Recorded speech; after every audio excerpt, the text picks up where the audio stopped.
Hey everybody, Sam here, and today we're going to talk about sadness. In the spring of 1967, U.S. intelligence in Turkey received and downloaded communication from the Soyuz space capsule. A man named Vladimir Koramov was screaming as his parachutes failed and the Soyuz crashed to Earth. His body was vaporized. He was cursing his fate as he fell to earth. But that's only part of the story. The other part of the story is that he knew before he went up that that was going to happen. His best friend was a guy named Yuri Gagarin. Yuri Gagarin was the first man in space. He was a Russian hero.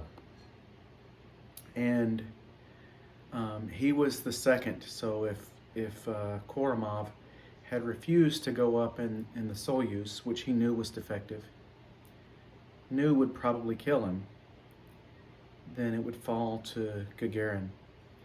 In April, on the day that it was launched, it was said that Gagarin showed up in full space suit and wanted to go up in his friend's place. As the parachutes failed and this man was literally being cooked alive, he was cursing his fate, but he had a choice. He could have chosen not to go up. In fact, he and Gagarin had inspected the Soyuz, and they found 200 and something structural defects with the capsule. They knew it was a lemon. They knew it wasn't going to work. Gagarin had penned a letter to the KGB, and everybody involved basically either got demoted or disappeared to Siberia. So, no choice. Somebody was going up in this thing, and Koramov chose to go in place of his friend. It's a very sad story. The thing is, I think it's a beautiful story.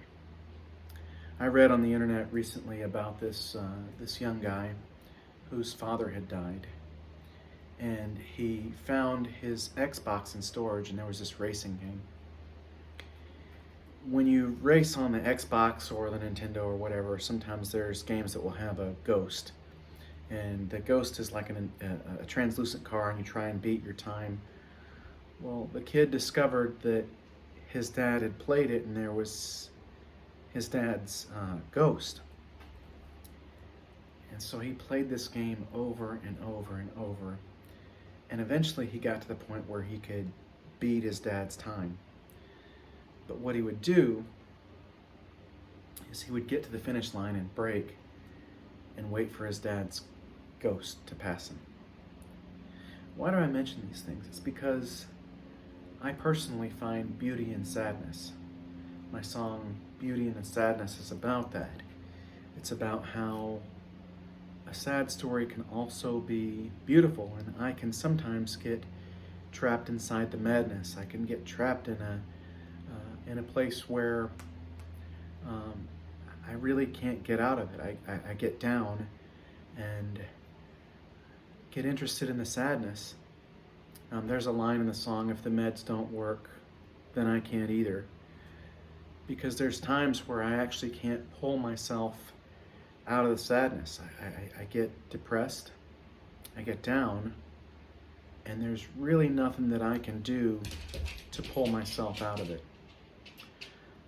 Anyway, I'd love to hear what you guys think about the connection between sadness and beauty, and if you feel that way yourself, especially if you're bipolar.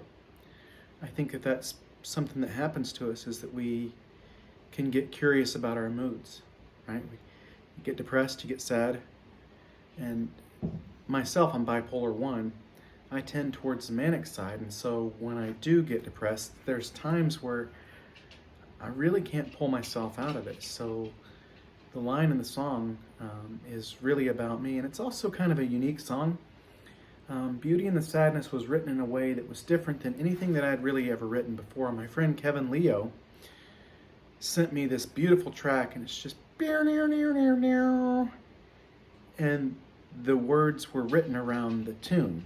Usually I create the words first and send them to the songwriter, but in this case, in fact, in a couple of cases, I love working with Kevin because that's happened a couple of times now.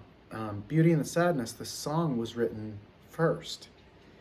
Kevin sent me this track, and I then recorded, I wrote the lyrics to fit the tune of the song, and it's really kind of a sad tune. It's a slow moving tune. I was really surprised. The singer Burzin, who does all of my metal stuff. I didn't know that he had the range for this, but it's a beautiful song. And so, would love to know what you guys think about the connection between beauty, sadness. If you also get stuck inside the sadness, feel free to like, share, and comment. But be nice. I'm bipolar.